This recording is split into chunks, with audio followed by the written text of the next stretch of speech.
I met her when she was a middle schooler, and I got to work on her when she had just came to the country and she was learning English.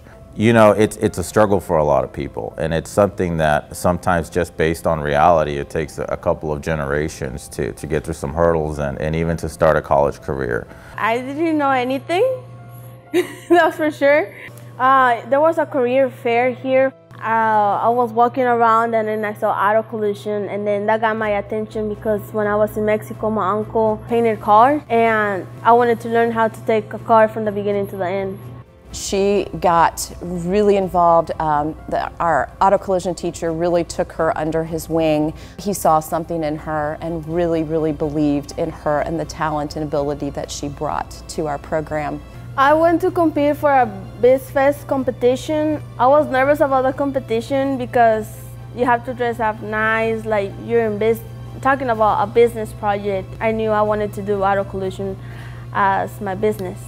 First, I didn't know. I was really nervous because when I was about to graduate 2 weeks later, then that's when I received the letters that I got accepted for school and that I got the 2 scholarships, and I was pretty excited about that.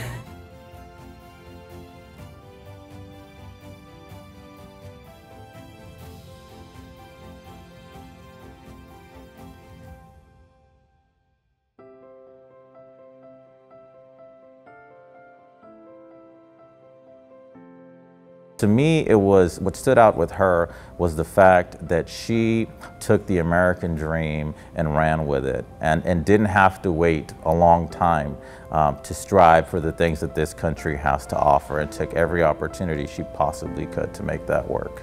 I would come sometimes to OATC and come and visit how everything we're doing.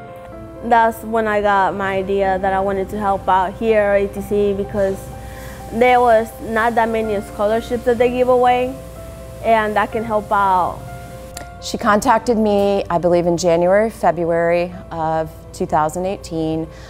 She goes, I want to give a scholarship. I want to give a $1,500 scholarship.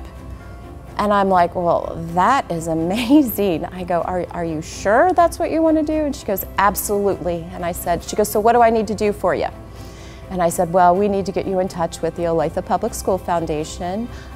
I wanted to help out kids like me that didn't know a lot of English. Even though you don't know that much English, that doesn't mean that you can't keep going. I feel like that's a little push up for them, like it did to me when I heard that I got the scholarship, to help them out and they don't be stressing about money. And then one day at work, in comes this young woman who is amazing.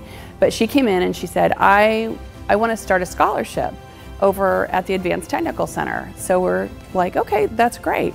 And so we talked a little bit about the scholarship and the type of student she wanted to give it to. And I'm like, well, okay, well, how much did you want the scholarship to be? And she pulls out an envelope that is filled with $20 bills and $10 bills. And she says, well, I have $1,500 here. I've saved it from my jobs. It was amazing. She was so committed to giving back to these students who were following her and to honor the teachers that meant so much to her success. She just wanted to make a difference. It's good working hard because, you know, like a lot of people say, hard work pays off. At the beginning, when I was working all my jobs and I was in school, I was like, I don't think this is worth it, like working so many jobs. And then I would just, there would be times that I was crying because I didn't know what to do. And then I would get home and then I have 2 other little sisters and they would come and hug me, and then I would just like clean out my tears, and then I was like, this is for my sisters. I'm just trying to be a good example for them.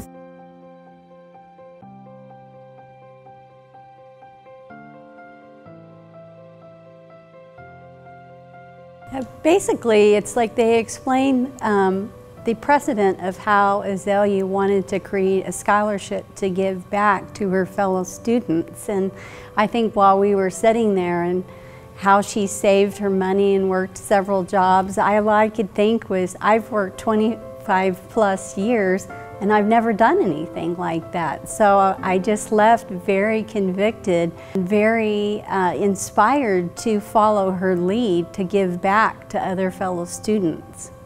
Yeah, I think it was humbling, just similar to what Julie said, humbling to think that this girl, who literally was probably 18 or 19 years old and working 3 jobs and was funding a scholarship and sitting out here like, wow, that's definitely something we could do and should do.